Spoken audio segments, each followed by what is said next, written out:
샬롬 김경래입니다. 오늘은 마태복음 6장 22절에서 23절에 나오는 좋은 눈, 나쁜 눈에 대해서 얘기를 나누고자 합니다. A good eye and a bad eye of Matthew chapter 6 verses 22 and 23. 성경, 특별히 원어가 아닌 번역된 언어로서 성경을 읽을 때 가끔 이해가 안 되는 부분이 있는 것은 기대가 되는 일입니다. 왜냐하면 워낙 고전어로 쓰인 그러한 책들이기 때문에 이것을 번역하는 분들이 제대로 다 이해를 하지 못하고 번역하는 경우가 종종 있습니다. 그래서 이해를 하기가 힘든 결과가 생긴 거죠. 물론 그것뿐이 아니고 때때로 우리가 성경 읽으면은 문맥에서 아주 벗어난 것처럼 엉뚱한 내용처럼 보이는 그러한 구절도 있는데 오늘 그것을 얘기하려고 합니다. 마태복음은 이 마태복음 사복음서 저자 중에서 특별히 마태는 같은 주제가 있으면 모아놓는 그러한 습관이 있는 사람인데 예를 들어서 마태복음 13장 그 유명한 천국의 비유들이 많이 나오죠. 그 다음에 5장, 6장, 7장 이 긴 석장에 걸쳐서 산상수훈이라고 하는데 모세 율법에 대해서 예수님이 새로운 해석을 내리십니다. 그 내용을 마태가 적어놓은 것이 마태 5, 6, 7장입니다. 그 안에서도 마태복음 6장은 내용을 보면은 처음에 1절부터 4절까지 구제에 대한 가르침이 있고요. 그 다음에 5절에서 15절까지 기도에 대한 가르침이 있고 계속해서 16절에서 18절 금식에 대한 가르침이고 그 다음에 19절에서 마지막 34절까지는 전체적으로는 돈과 관련된 가르침인데 예수님께서 우리가 믿는 사람으로서 진정 추구해야 할 것이 무엇이냐, 먹고 마시고 입고 그런 일이냐 아니면 무엇이냐 그 얘기를 하는 가운데 그 안에서도 6장 19절 34절까지요. 그 안에서도 22절과 23절의 내용이 거기에 좋은 눈, 나쁜 눈이 언급되는데 얼핏 보기에는 마치 문맥을 벗어난 듯이 보입니다. 먼저 본문을 읽고서 얘기를 계속하기로 하죠. 여기 제가 헬라어 원어를 기록해 두었고 그 다음에 영어 번역 중에서 NIV를 하나 도움을 받기 위해서 가져왔어요. 그리고 우리 개역 개정을 집어넣는데 일단 우리말로 읽지요. 눈은 몸의 등불이니 그러므로 내 눈이 성하면 온몸이 밝을 것이요. 눈이 나쁘면 온몸이 어두울 것이니 그러므로 내게 있는 빛이 어두우면 그 어둠이 얼마나 더하겠느냐. 만약에 이 두 절, 이 구절을 문맥에 상관없이 해석하면 어떤 해석이 나올는지 저도 좀 기대가 되네요. 궁금한데 이 주석들을 보면은 이 구절에 대한 해석이 여러 가지가 있는 것을 볼 수가 있습니다. 왜냐하면 특별히 이 구절은 문맥에서 잘 어울리질 않아요. 그래서 우리가 전체 문맥을 살펴봐야 하는데 이 같은 내용이 누가복음에도 기록되어 있어요. 11장 34절 35절 뭐 읽을 필요는 없겠죠. 똑같습니다. 헬라로는. 그래서 이 누가복음 11장 34 35절은 전체 문맥 같은 문맥을 모아놓은 것이 아니기 때문에 마태복음보다는 해석하기가 좀 힘들어요. 그렇지만 마태복음은 전체 내용 그 흐르는 문맥이기 때문에 우리가 쉽게 이해할 수가 있습니다. 그래서 마태복음에서 골라가지고 우리가 읽은 것입니다. 자, 헬라어로 잠깐 잘 모르시는 분들이 많겠지만 옵탈모스는 눈이라고 합니다. 옵탈모스. 그 다음에 아플루스는 성하다, 멀쩡하다, 건강하다 이런 뜻이 순전하다 이런 뜻이 되겠고요.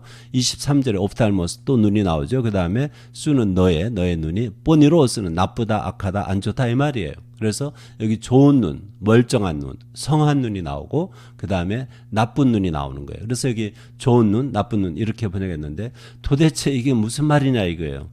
저는 이 말을 제가 고등학교 2학년 때 근시가 들어왔는데 약한 근시가 들어왔는데 안경 쓰고 다니는 게 불편하잖아요. 특별히 체육 시간에. 그래서 그때부터 기도를 하기 시작했어요. 이 말씀을 붙잡고 하나님 저한테 좋은 눈을 주세요. 내용은 사실 잘 몰랐어요. 그죠? 우리 몸의 눈으로 생각을 했는데 아무리 봐도 문맥적으로는 어울리질 않는데 어쨌든 눈 얘기를 했으니까 또 좋은 눈이 좋다니까 그래서 그때부터 이 근시 약하긴 하지만 어쨌든 불편하니까 이 근시를 두고 좋은 눈을 달라고 여러 해 동안 기도를 했습니다. 그리고 나서 나중에 이스라엘 가서 제가 1983년부터 이스라엘 가서 공부를 했는데 그때 히브리어를 공부하면서 좋은 눈, 나쁜 눈이 무슨 뜻인지 그제서야 깨달았어요. 오늘 그 얘기를 하려고 합니다. 신약 성경 가운데는 헤브라이즘이라는 현상이 있어요. 우리말로 번역하기가 힘들어서 그저 헤브라이즘 이렇게 했는데 이 단어는 영어권에서요. 히브리어가 아니고 히브리 사상, 히브리 종교, 히브리 문화 이런 걸 가리킬 때 사용하기도 합니다. 그런데 우리가 보통 그 성경을 연구하는 사람들이 이 단어를 쓸 때는 만약에 특별히 신약 성경 중에 히브리어로 이해될 수 있는 그런 히브리어적 요소가 발견되면은 그것을 헤브라이즘 이렇게 말합니다. 물론 그 가운데는 여러 가지가 있어요. 순수한 히브리식 표현이 복음서에서 또는 바울서신에서 아니면 기타 신약 서적에서 발견된다. 그럼 헤브라이즘이 되겠죠. 심지어는 수거도 그 중에 해당돼요. 그런데 우리가 몰라서 그렇지 이 헬라어 신약성경 헬라어 또는 그리스어라고 하죠. 헬라어로 기록됐는데 이 기록한 사람들이 누가는 이방인이라고 하지만 누가 말고 다 유대인이죠. 그리고 누가도 아마 아람어가 모어였을 것 같아요. 그리고 이 아람어하고 히브리어는 굉장히 비슷합니다. 자매 언어라고 해도 될 정도로 가까운데 그래서 이 신약의 저자들이 모두 히브리어 또는 아람어를 모어로 하는 사람들이기 때문에 그 히브리어 아람어 영향이 굉장히 강합니다. 그러한 요소들이 바로 헤브라이즘이에요. 신약 성경에 그게 굉장히 많아요. 그래서 우리가 신약을 읽을 때 이러한 헤브라이즘을 건너뛰면은 오해의 소지가 있습니다. 그래서 신약을 공부하는 사람들도 히브리어 아람어가 굉장히 중요합니다. 그저 헬라어만 알고 헬라 사상으로서 헬레니즘으로만 이 신약을 해석하면은 오해가 생길 수가 있다는 것입니다.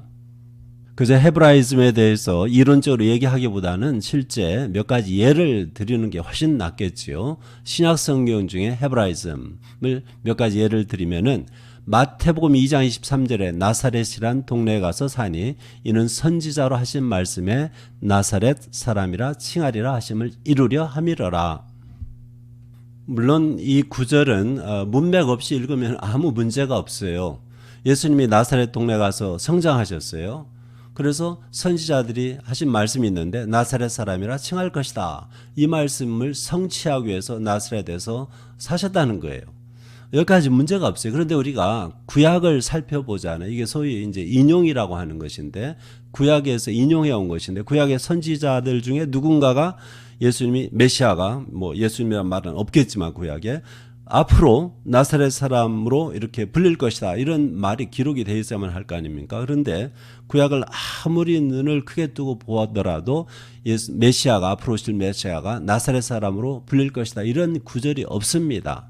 영어로도 on Nazarene, New King James Version에 이렇게 번역했는데 헬라어로는 나조레오스 번역은 문제가 없어요. 나사렛 사람 아니면 A 네스린 뭐라고 번역하든 번역에는 나조레오스 이 헬라어는 번역에 문제가 없어요.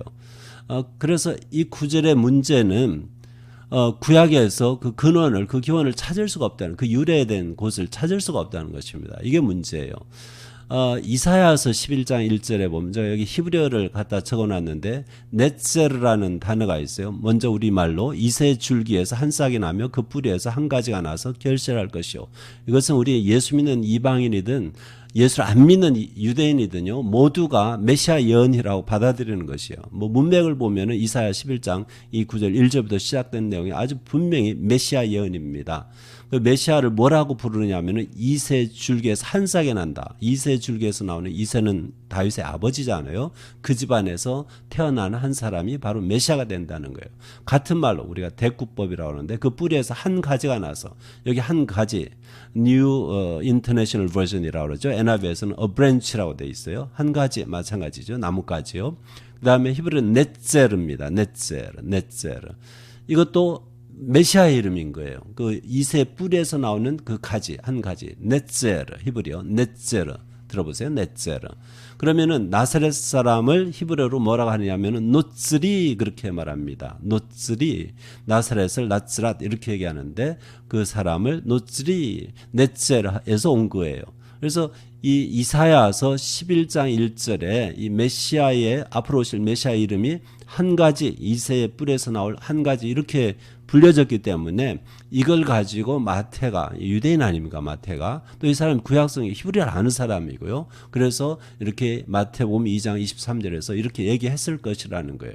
그래서 이 역시 하나의 헤브라이즘 현상인데 히브리어 그 어원을 모르고 히브리어 배경 이사야서 11장 1절의 배경을 모르면은 이 마태복음 2장 23절에 문제가 생기는 거예요. 물론 구약에 이것이 있는지 없는지 모르면 문제는 없어요. 그런데 실제 구약을 살펴보고 싶은 사람들이 실제 찾아봤을 때 못 찾거든요. 그때는 히브리어로 가야만 합니다. 이것도 하나의 헤브라이즘이 되겠습니다. 그 다음에 두 번째 예로 역시 신약에서 마태복음 5장 22절에 나는 너에게 이르노니 예수님 말씀이에요. 형제에게 노하는 자마다 화를 내는 자마다 심판을 받게 된다. 무섭지 않습니까? 형제, 믿는 형제자매에게 화를 내면요 심판을 받는데요. 형제를 대하여 라가라 하는 자는 공회에 잡혀가게 되고, 공회는 최고 그 재판소입니다. 대법원이라고 합니까? 최고의 재판소예요. 미련한 놈이라 하는 자는 지옥불에 들어가게 되리라. 여기 노란 그 하이라이트로 두 단어를 했어요. 라가. 이 말은 우리말이 아닙니다. 우리말로 라가라 이렇게 음역했는데 헬라어로 락가 이렇게 돼 있어요. 락가. 그래서 라가라 이렇게 음역했는데 아마 우리 믿는 사람으로서 이 구절을 읽으면 별로 부담이 안 될 거예요. 왜냐하면 이런 욕은 안 하거든요. 그래서 의미가 없어요. 우리말로 이렇게 번역을 할 경우에 헬라어로 락가 이렇게 기록되어 있는데 이 문제는 이게 헬라어 신약 성경에서 락가는 또 의미가 없어요. 이건 헬라어가 아니에요. 그러니까 헬라어가 뭐인 사람도 이 단어는 그 사람들도 몰라요. 이것은 히브리어 또는 아람어로 돌아가야만 하는데 다행히 이 단어는 히브리어하고 아람어하고 비슷해요. 그런데 제가 볼 때 이 음역한 걸 보면 아람어에 비슷해요. 아람어. 그 당시에는 히브리어 아람어 다 썼거든요. 예수님 당시에. 그럼 아람어에 레이카 이런 말이 있어요. 레이카. 락가하고 비슷한데 레이카. 이 단어는 그저 간단하게 비었다 이런 뜻입니다. 비었다. 그러니까 이런 요거를 그 당시에 했던 것 같아요. 아람어로 레이카 하면은 너 빈놈이다 뭐 이런 식으로. 어쩌면은 요즘 우리가 쓰는 말로 골빈놈 뭐 이런 말하고 비슷한 것 같아요. 그러니까 아마 번역하려면은 차라리 의미가 있는 뭐 골빈놈 이런 식으로 번역한다든지 하는 것이 나을 것 같은데, 왜냐하면 라가 이렇게 하면 이해가 안 되거든요. 이게 도대체 무슨 말인지 몰라요. 그다음에 이게 나가라는 것도 아니고요. 우리말이 아니잖아요. 그래서 이러한 욕을 하는 자는 대법원에 잡혀가게 되고 공회에 잡혀가게 되고, 미련한 놈 이것은 대구법이라고 그러죠. 비슷한 욕이에요. 지옥불에 들어가게 되리라. 이 라가도 헤브라이즘 현상이고요. 지옥도 마찬가지예요. 헬라어 성경을 보면 게엔나 이렇게 되어 있어요. 게엔나는 라카처럼 헬라어가 아니에요. 헬라 사람들은 몰라요. 이게 도대체 무슨 말인지. 이것도 히브리어적 그런 배경이 있습니다. 그럼 이것은 뭐냐? 게엔나라고 이 헬라어로 되어 있지만은 이게 신약성경 12번 나오거든요. 여기 마태 보면 이렇게 적어놨습니다. 야고보서의 3장 6절에도 나오네요. 근데 이것은 히브리어 게벤히놈 아니면 게히놈에서 왔어요. 게는 골짜기고요. 벤은 아들이고요. 히놈은 사람 이름이에요. 하얀 놈이 아니고 히놈 하면 사람 이름입니다. 히놈의 아들 골짜기. 줄여서 게히놈 하면 히놈 골짜기. 우리말로 흰놈 골짜기. 예루살렘 남쪽에 있는 그 아주 짧은 그 골짜기가 흰놈 골짜기입니다. 그곳에 쓰레기도 태우고요. 우상도 섬기고 그래가지고 그곳이 일종의 지옥처럼 이렇게 그런 대명사로 쓰이게 된 거예요. 그런 대명사가 아니고 지옥을 뜻하는 그러한 명사로서 쓰이게 되는 거예요. 그래서 여기 게엔나, 게헨나 이렇게 비슷하게 들리는데 게엔나가 된 겁니다. 이것은 헬라에서 의미가 없어요. 그래서 이것을 그 당시에 지옥이라고 번역하는 것은 오히려 괜찮아요. 여기는 음역을 했고 라가라고 골빈놈 이런 거로 번역은 안 하고 여기는 번역했는데 이것은 오히려 잘한 겁니다. 왜냐하면 이건 우리말로 이해가 되잖아요. 근데 라가는 이해 못하는 말로 음역을 해가지고 의미가 없는 거예요. 이 두 가지 둘 다 헤브라이즘 현상입니다. 헬라에서 이해를 못하는 단어들이에요. 이것이 바로 두 번째 예가 되겠습니다. 그 다음에 세 번째 예로는 많은 분들이 심각한 문제인데 이걸 짚고 넘어가지 못하는 것 같습니다. 마태복음 10장 4절에도 나오고요. 그 다음에 마가복음 3장 18절에도 동일한 문제가 발생했는데 마태복음만 읽을게요. 10장 4절에 가나안 사람 가나안인 시몬 및 가룟 유다 곧 예수를 판자라. 예수님 12제자를 소개하는데 마태 기록에 의하면 또 우리 번역에 의하면은 가나안 사람이 있네요. 헬라어로 오가나네오스. 이것은 얼핏 보면요 헬라어 같아요. 아주 순수한 헬라어 같아요. 그런데 아닙니다. 오는 헬라어 정관사예요. 그다음에 오스 이 어미는 이 꼴이 있잖아요. 오스 이것은 남성이라고 합니까? 양성이라고 합니까? 남성 단수. 메스큘린, 싱귤러를 표현할 때 이 꼴에 이 어미를 붙입니다. 가나네오스. 그래서 얼핏 보기에는 가나안 사람 이런 것 같은데 영어 RSV 뉴 킹 제임스에서도 그런 식으로 번역했어요. 그런데 NIV만은 The Zealot라고 번역했는데 도대체 무슨 문제가 일어났느냐 이거죠. 이 가나네오스는 우리가 이 K라고 하는데 영어에서 영어의 K하고 똑같아요. 헬라어는요. 까 이렇게 읽습니다. 까나네오스 현대 헬라어로.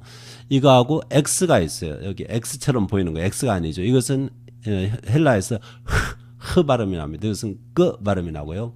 끄 쌍기역 발음이 나죠. 현대 헬라에서 읽으면은 하나네아 이런 단어가 있어요. 비슷하죠? 하나네아. 그런데 까가 아니고 여기는 까나네오스 여기는 하나네아인데 이게 어디에 나오냐면 마태복음 같은 마태복음 15장 22절에 나와요. 우리말로 가난한 여자 하나네아 이 꼬리가 이 여성형이거든요. 이것은 번역이 맞아요. 가난한 여자. 이 가난이란 히브리어를 음역할 때는요. 여기 케나니트 이게 가난한 여자란 히브리어인데 이 카프고요. 그다음에 또 좀 이따 설명하지만 이 쿠프는 다릅니다. 이것은 70인역 헬라어로 번역된 구약 성경을 보면요. 이것은 이 케라고 하는 가난할 때 케는 이 하로 음역을 하고요. 이 쿠프는 몽땅 케로 음역합니다. 그래서 여기서는 가난한 사람이 아니에요. 가난한 사람 여기는 마태복음 15장 22절은 맞습니다. 근데 여기서는 아니에요. 그럼 도대체 이게 뭐냐? 히브리어로 돌아가야만 해요. 이건 역사적 배경도 알아야만 해요. 하카나이. 이것은 열심당원, 열심분자, 열성분자 이런 뜻입니다. 예수님 당시에 이스라엘 또는 유다는 독립국가가 아닙니다. 로마 치하에 있었어요. 그 당시에 특별히 갈릴리 지역을 중심으로 해서요. 독립운동을 하고 있던 유대인들이 많습니다. 그들은 로마 협조자들은 그냥 죽여버리는 그런 일도 있어요. 그 사람들을 하카나의 히브리어로 이렇게 불렀어요. 복수로는 하카나임. 열성당원들이죠. 그래서 헬라어로 번역하면은 누가복음에 나오는데 6장 15절에 누가는 이방인이거든요. 이 사람 헬라가 좋습니다. 누가복음 사도행전에 헬라어가 뛰어나요. 그게 셀롯이라는 시몬과 여기 사람 이름처럼 들리는데 그게 아니고요. 이 질로틴 이렇게 발음하는데 이것은 순수한 헬라어입니다. 열성당원이에요. 하카나이를 번역한 거예요. 누가는 헬라어로 정확하게 번역해가지고 이 시몬을 열성당원으로 소개를 하고 있는 것입니다. 그래서 영어 NIV의 the zealot는 헬라어 유래가 있는 영어 단어가 되겠습니다. 이것도 순수한 영어는 아니고 헬라에서 가져온 영어예요. 자, 그럼 결론적으로 우리 성경 마태복음 10장 4절 또 마가복음 3장 18절도 마찬가지인데 가나안 사람 시몬 예수님 제자 중에 이방인이 있느냐? 아니에요. 틀렸어요. 이것은 헬라어가 아니고 히브리어입니다. 하카나이에서 왔어요. 물론 꼬리하고 정관사 가지고 헬라처럼 그 옷을 입혔지만 헬라가 아니에요. 또 역사적 배경을 알아야만 해요. 열성다운이라 이거예요. 그러면 가나안 사람이라고 하면 절대 안 되는 거죠. 열성다운 이런 식으로 번역을 해야만 해요. 우리가 셀롯이라고 해도 또 무슨 말인지 못 알아듣습니다. 이것은 또 헬라어니까요. 그래서 이 음역 과정을 알면 이 K로 음역된 것은 절대 가난한 사람이 아닙니다. 우리가 얼마든지 이런 음역은 70인역을 통해서 찾아낼 수가 있어요. 그래서 여기에 이 헤브라이즘이 있는데 그것을 번역하시는 분들이 이것을 이해를 못 해가지고 이러한 어처구니 없는 그러한 오역을 만들어낸 겁니다. 가나안 사람이 아니고 열성당원 시몬 및 가룟 유다 곧 예수를 판자라. 그래서 예수님 12제자 중에는 어느 누구도 이방인이 아니었습니다. 12명 몽땅 유대인이었어요. 마가복음 3장 18절도 마찬가지입니다. 자, 신약 성경에서 헤브라이즘 그냥 넘어갈 수 없는 거예요. 반드시 짚고 넘어가야만 합니다. 다른 분들은 몰라도 독자분들 책임은 아닌데 번역하시는 분들이 이 신약 성경에서 헤브라이즘 현상을 발견해내지 못하면은 번역에 반드시 실수를 해요. 또 그거 말고 지금까지 이제 몇 가지 이제 살펴봤는데 수거도 있어요. 모든 언어에 수거, 관용적인 그러한 관용 어구들 그러한 표현들이 있는데 번역할 경우에요. 수거를 문자 그대로 번역하잖아요. 그러면은 그 뜻을 완전히 잃어버리는 경우가 굉장히 많아요. 이것은 우리가 얼마든지 예를 들을 수가 있어요. 영어에서 한국어로, 한국에서 영어 번역할 때요. 이것은 보통 우리가 이제 관용적으로 쓰기 때문에 뭐로 쓰는 사람들은 수건지를 모르는데 외국어로서 언어를 배울 때 이건 수거다 이게 금방 나옵니다. 비교적 쉽게 나와요. 우리 보통 이제 영어 배울 때 give up 하면은 포기한다는 뜻이잖아요. give up. 근데 제가 막 이제 영어를 배우는 사람이라고 합시다. give는 준다. up은 우위잖아요. 그럼 우위로 준다? 혹시 하나님한테 올려바친다는 뜻이 아닐까? 이렇게 오해할 수 있는 거예요. 그래서 이 수거는 따로 별도로 배워만 합니다. 이 수거를 문자 그대로 번역하면은 그 뜻을 상실하는 경우가 굉장히 많아요. 신약성경에 헬라어로 기록되어 있잖아요. 근데 히브리어 수거가 있을 수 있을까요? 없을까요? 있습니다. 왜냐하면은 특별히 복음서에는 예수님과 제자들이 한 말들이 그 하신 말씀들이 많이 기록이 되어 있는데 헬라어로 기록되어 있어요. 그런데 예수님이나 제자들이 말할 때는 헬라어로 말하지 않았겠고 히브리어 내지는 아람어로 했을 겁니다. 그럼 그것을 기록할 때 헬라어로 완전히 소화시키지 못하고 문자 그대로 번역을 해서 기록을 했다면은 그때는 문제가 생길 가능성이 있습니다. 물론 그러한 가능성이 얼마나 있을까 이것은 좀 연구를 해봐야만 하는데 그것도 일종의 헤브라이즘 현상인데 마태복음 6장 22절 23절이 문맥에서 벗어난 것처럼 보이는 가장 큰 이유는 뭐냐면은 거기에 헤브라이즘이 있기 때문에 그래요. 거기에 수거가 들어있어요. 히브리어 수거가. 근데 그 히브리어 수거가 헬라어로 그대로 음역이 아니고 그대로 번역되어 있어요. 문자적으로. 그래서 헬라어를 읽으면 이해가 안 돼요. 근데 히브리어로 돌아가면은 아주 쉽게 이해됩니다. 그것을 우리가 반드시 염두에 두어야만 해요. 그래서 마태복음 6장 22절 23절은 문맥에서 벗어난 것이 아니다. 그 안에 헤브라이즘, 특별히 히브리어 수거가 그대로 헬라어로 그대로 문자적으로 번역돼 가지고 우리가 이해를 하지 못하는 것이다. 이렇게 알면은 틀림이 없습니다. 오늘 제목이 마태복음 6장 22, 23절에 좋은 눈, 나쁜 눈이잖아요. 이게 히브리어 수거예요. 저는 이스라엘 1983년부터 공부했는데 그때 이제 히브리어로 공부를 했어요. 처음에는 히브리어를 전공으로 석사를 1년 반에 마치고 그다음에 히브리 대학에서 히브리어로 성경 사번학을 했는데 우리 공부하는 것이 다 히브리어예요. 현대브리어. 그런데 그때 가서 얼마 안 돼 가지고요. 이 좋은 눈, 나쁜 눈 제가 오랫동안 고등학교 2학년 때부터 이걸 가지고 얼마나 제가 기도했겠습니까? 그때 이것을 깨닫고서 좀 어이가 없었어요. 히브리어에서 현대 히브리어까지 이게 수고로 쓰이더라고요. 무슨 뜻이냐?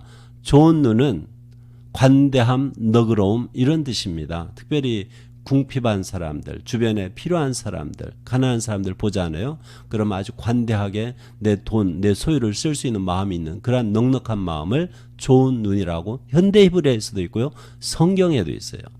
그럼 나쁜 눈은 뭐냐? 이러한 궁핍한 자들에 대해서 인색한 것, 궁색한 것, 구두쇠 이것이 바로 나쁜 눈이란 그러한 히브리어 표현의 뜻입니다. 지금까지 써요.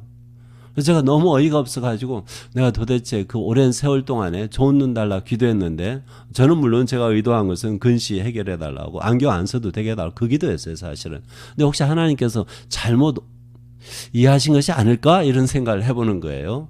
구약성경에서 이 수고들이 발견됩니다. 그러면 우리가 구약성경 읽어보면은 한 방에 알 수가 있어요. 왜냐하면 구약성경의 문맥에서는 뭐 번역이 어찌됐든 간에 이해할 수 있거든요. 그래서 우리가 구약성경에 이 수고들이 많지는 않습니다만 그래도 넉넉하게 있어요. 한번 찾아보겠습니다. 첫 번째 잠언 22장 9절에 긴 문맥을 읽으면 좋겠는데 뭐 이 구절만 읽어도 이해가 돼요. 선한 눈을 가진 자는 여기 선한 눈을 가진 자라고 그랬는데 히브리어로 토브 아인, 토브는 좋다, 아인은 눈이에요. 눈이 좋다 아니면은 좋은 눈 뭐 이런 뜻이에요. 우리말로 선한 눈을 가진 자 이렇게 번역했어요. 복을 받는데요. 복이 있대요. 왜냐하면 양식을 먹을 것을 가난한 자에게 주민이라. 우리말은 좀 이해가 안 돼요. 이렇게 표현 안 합니다. 눈이 좋은 사람 또는 선한 눈을 가진 사람은 양식을 가난한 자에게 준다? 좀 이해가 안 돼요. 영어로 New King James 이미 알아챈 것 같아요. He who has a generous eye. 이렇게 관대한 눈을 가진 사람은 복이 있다. 왜냐하면은 필요할 때 가난한 사람들에게 양식을 나눠줘요. 자기만 먹지 않습니다. 특별히 기근 시에 가난한 사람들 더 힘들잖아요. 부자는 여전히 양식이 있을 거 아니에요. 나눠준다는 거예요. 눈이 좋아서 그런 거냐? 마음이 넉넉해서 관대해서 그렇다는 거죠. 이게 수고입니다. 토브 아인 그래요. 히브리어로. 지금까지 써요. 잠언 23장 6절 또 잠언이네요. 우리말로 악한 눈이 있는 자의 음식을 먹지 말며 그의 마시는 음식을 탐하지 말지어다. 이해를 위해서 7절까지 읽을게요. 대저 그 마음의 생각이 어떠하면 그 위인도 그러한즉 그가 내게 먹고 마시라 할지라도 그의 마음은 너와 함께 하지 아니함이라. 내친김의 8절 네가 조금 먹은 것도 토하겠고 내 아름다운 말도 헛된 대로 돌아가리라. 문자 그대로 이해하면요. 눈이 나쁜 사람에게 악하다고 그랬는데 눈이 나쁘다는 거예요. 라아인 그럽니다. 토브는 좋다. 라는 나쁘다 이 말이에요. 라아인. 눈이 나쁜 사람 이런 사람이 초대해서 뭘 먹자고 그러잖아요. 먹지 말라는 거예요. 이게 도대체 무슨 말이에요? 안경 쓴 사람 아무개씨 나하고 같이 식사할래요? 내가 오늘 음식 초대하겠습니다. 그럼 먹지 말라는 뜻일까요? 그게 아니라고요. 여기서 이 악한 눈,就是나쁜 눈 악한 눈 아니면 다른 말로 이 나쁜 눈 있는 자라까지 이렇게 번역했는데 그 눈은 뭐냐면은 관대하지 못하고 인색한 사람, 그런 사람들은요 초대를 해도 사실 마음에 없어요. 또는 무슨 목적이 있어서 할 수도 있다고 하기 싫은 거. 그래서 그런 뜻이 여기도 보이는 거예요.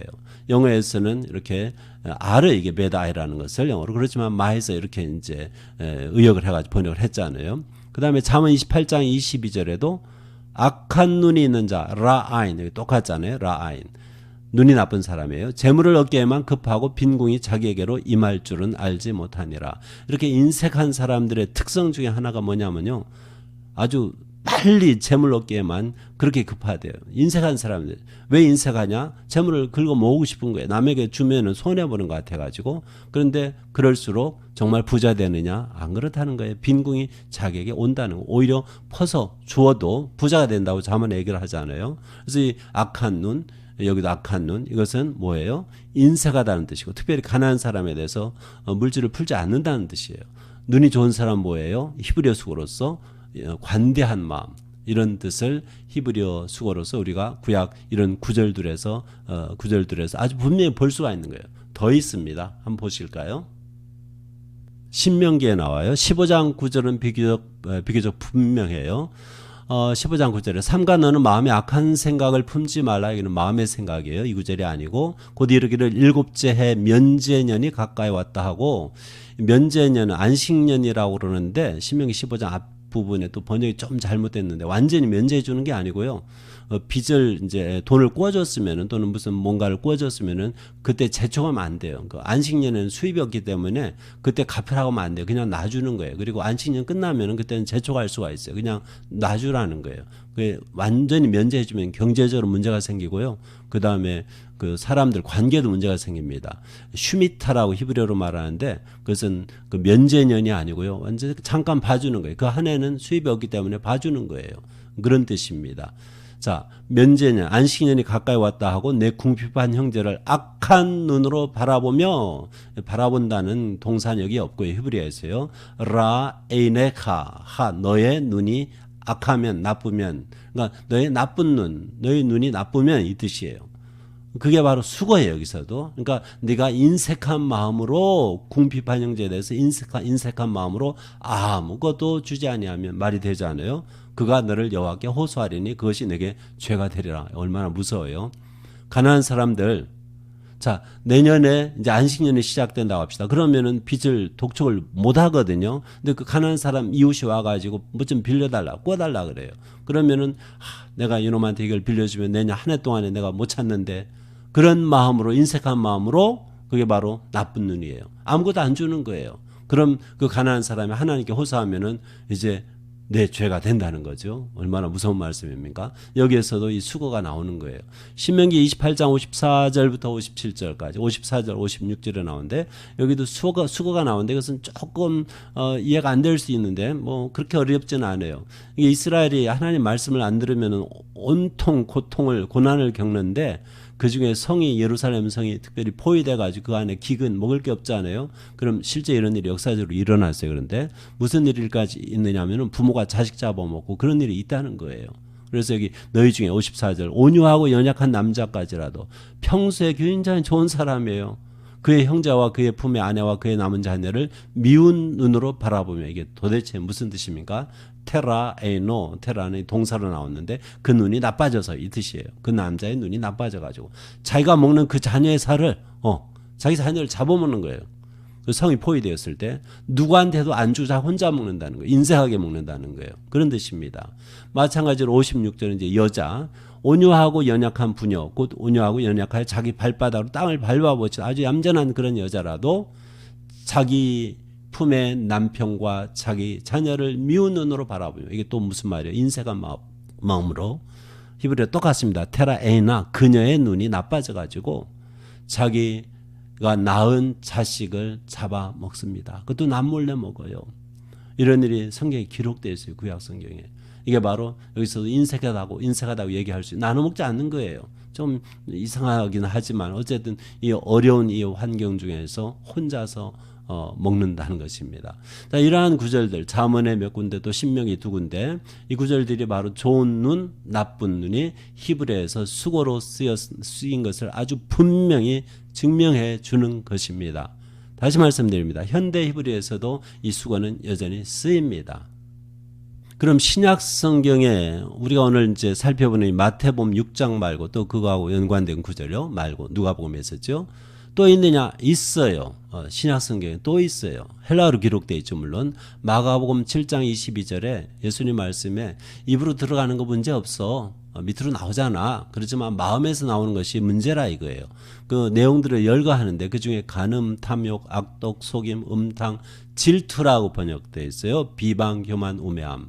이 질투라고 하는 말은 헬라어로 ophthalmos poniros, 악한 눈, 나쁜 눈 이런 뜻입니다. 우리가 계속 보아온 그 헬라어 표현 그대로예요.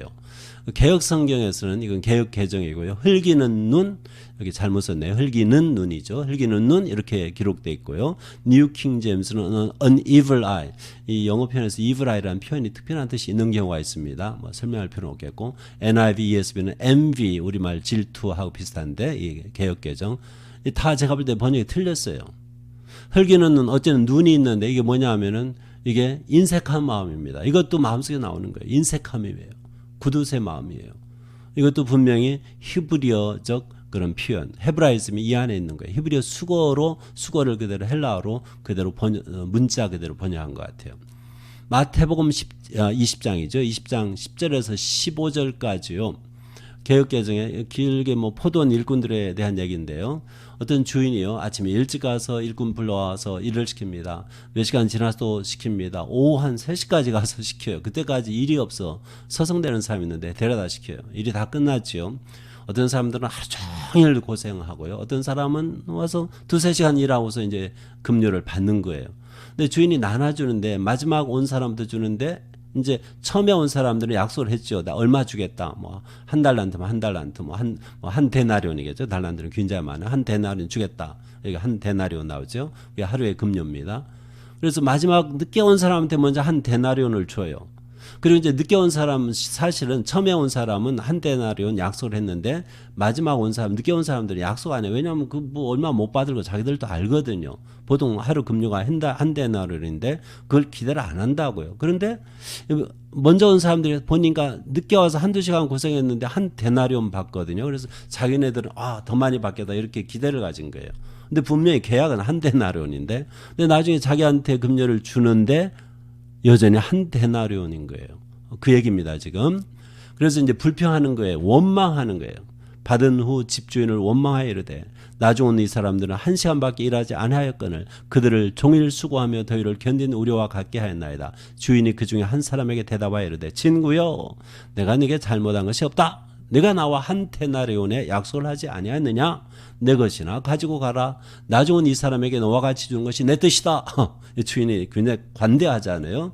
내 것을 가지고 들어보세요. 내 뜻대로 할 것이 아니냐. 그 다음에 내가 선함으로 좋다는 말이에요. 내가 악하게 보느냐. 이게 악하게 본다는 나쁜 눈. 너의 눈이 나쁘다 이 말이에요. 너의 눈이 나쁘다. 여기에 나쁜 눈이 나오고요. 선한 좋은 것이 나오는데 여기는 눈은 없지만은 이 헬라에서는 순서가 내 눈이 나빠서 이게 먼저 나와요. 그리고 좋다는 말이 뒤에 나와요. 여기 아가토스란 말이 뒤에 나오잖아요. 그래서 너 눈은 나쁘고 여기 뒤에는 이제 눈이란 말은 없지만 내 눈은 좋다 이런 뜻이 되겠죠. 여기에도 수고가 나오는 거예요. 너는 인색하고 돈에 대해서 나는 관대하다 이거. 나는 눈이 좋다. 여기에도 분명히 히브리어 수고가 보이는 것이 헤브라이즘이 있는 거예요.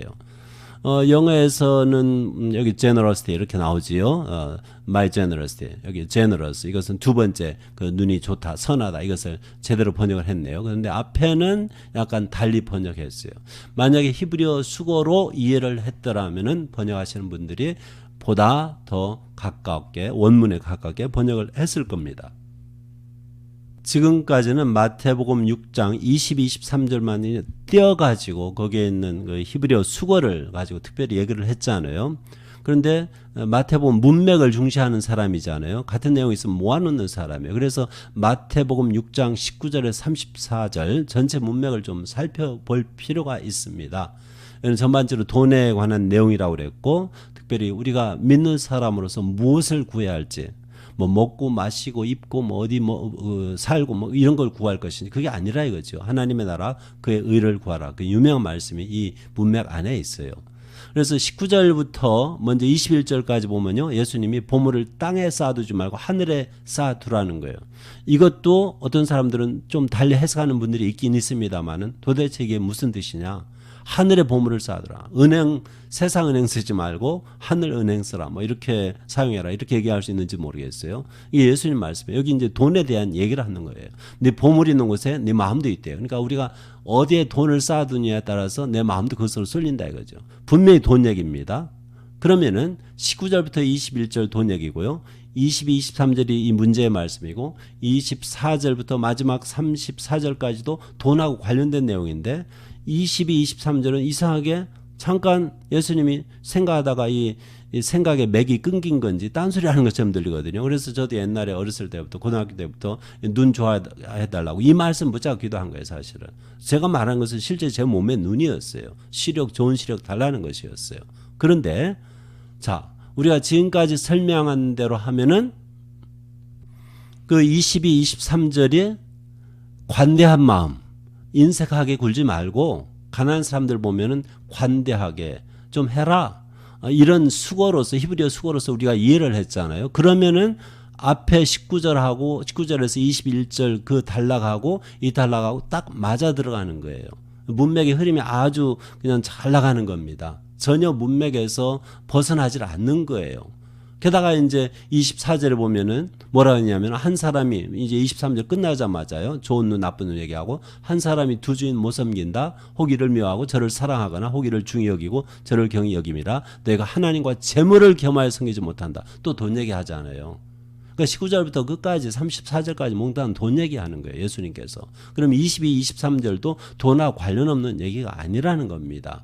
또 계속해서 25절부터 24절 읽어도 염려하지 말아라. 이것은 뭐 잘하는 말씀이잖아요. 뭘 먹을까, 무엇을 마실까, 몸을 위해서 그다음에 옷에 대해서 무엇을 입을까 이런 염려하지 말라 이거예요. 이것은 다 이방인들이 구하는 거고 하늘 아버지는 우리 아버지세요. 이 모든 것이 너에게 있어야 할 줄 아신다.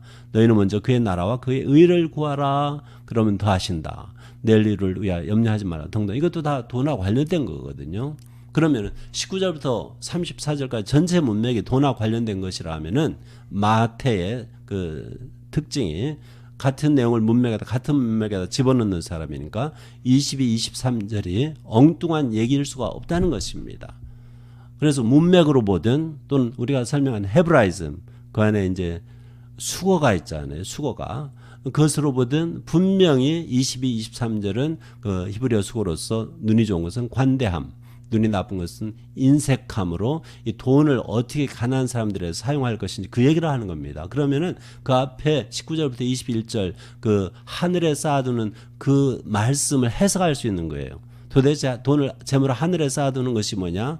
가난한 사람들 주변에 보면 특별히 믿는 사람들 가운데서 도와주라 이거예요. 아주 간단해요. 또 자문에도 그런 말씀이 굉장히 많아요. 가난한 사람들 도와주는 것이 하나님께 돈 꿔주는 거와 똑같대요. 하나님께서 가난한 사람들 호소하면 반드시 원수를 갚아주세요. 어떻게 하실랍니까? 그래서 특별히 우리 믿는 형제자매 중에 그러한 일이 있으면은 넉넉한 마음으로 관대한 마음으로 손을 펴서 베풀어 주라는 것이에요. 그것이 바로 하늘에 보물을 쌓두라는 것입니다. 자, 이렇게 우리가 헤브라이즘까지 해가지고 제대로 이해를 하면은 마태복음 6장 22, 23절 전혀 문맥에서 벗어난 것이 아닙니다. 이제 말씀을 접겠는데요. 마태복음 6장 22절, 23절에는 히브리어 수거 말고도 언어 유희라고 하죠. 수사법 중에서 말장난이라고 우리말로 그렇게 번역할 수가 있어요. Playing on words, wordplay 이런 현상이 있습니다. 말장난 이것은 이제 제가 번역을 의역을 해가지고요. 여기에 이제 수거도 나오고 언어 유희, 말장난도 나오기 때문에 이것을 참조해가지고 의역을 해가지고 마태복음 6장 22절 23절 다시 한번 번역을 해봤어요. 이렇게 번역할 수 있어요. 이것은 좀 설명이 들어있는 번역입니다. 그래서 제가 의역이라고 하는 거예요. 몸의 등불은 눈이다. 몸이 밝으려면은 눈이 좋은 사람 몸이 밝아요. 그저 문자적으로 이해하세요. 내 몸의 눈이 성하면 온몸이 밝게 된다. 눈이 좋은 사람이 몸이 밝은 거예요. 귀가 좋다고 몸이 밝은 건 아니거든요. 또는 내 입이 좋다고 몸이 밝은 건 아니에요. 그래서 눈은 등불하고 비슷해요. 마찬가지로 내가 가난한 자들에 대해서 관대하면 눈이 좋은 것이 관대하면이죠. 내 인생은 빛으로 가득 차게 될 것이다. 이 앞에서는 신체의 눈을 얘기하고요. 여기는 수고로서의 좋은 눈을 얘기해요. 그래서 제가 관대하면 이렇게 번역한 거예요. 그래서 이게 말장난이 되는 거예요. 눈이 좋으면 온몸이 밝은 것처럼 네가 좋은 눈을 가지고 있으면 다시 말해서 관대한 삶을 살면 인생이 빛으로 가득 차게 된다. 그러나 내 몸의 눈이 나쁘면 내 온몸이 어둠투성이가 된다. 문자적으로 이해가 되죠. 마찬가지로 내가 가난한 이에 대해서 눈이 나쁘면, 그러니까 인색하면 이 말이죠. 다시 말해서 내 안에 등불이 어둠뿐이면 그 어둠이 얼마나 심각하겠는가. 그래서 인색한 마음으로 가난한 사람들의 필요를 보지 못하고 도울 마음이 없는 사람들은 흑암 속에 산다는 것이고요. 관대한 마음, 다시 말해서 좋은 눈을 가지고 주변에 필요한 사람들 볼 때 손을 벌려 도와줄 마음이 있고 도와주는 그러한 사람들은 하늘의 보물을 쌓아두는 것이요. 그 인생이 밝다, 빛 가운데 살게 된다. 얼마나 아름다운 말씀입니까? 저는 이 기도를 고등학교 2학년 때부터 했는데 좋은 눈 주세요. 하나님 뭐라고 이해하셨던 간에 뭐 나쁠 건 없는 것 같아요. 이스라엘 가서야 이 의미를 저는 깨닫고 오늘 이렇게 나누는 것입니다. 작별의 시간입니다. 민수기 6장 24절부터 26절까지 여호와는 내게 복을 주시고 너를 지키시기를 원하며 여호와는 그의 얼굴을 내게 비추사 은혜 베푸시기를 원하며 여호와는 그 얼굴을 내게로 향하여 드사 평강 주시기를 원하노라 할지니라 하라. 히브리어로요. 여브레카 아도나이 베시므레카 야엘 아도나이 파나벨레카 비쿠네카 이사 아도나이 파나벨레카 베야셈레카 샬롬.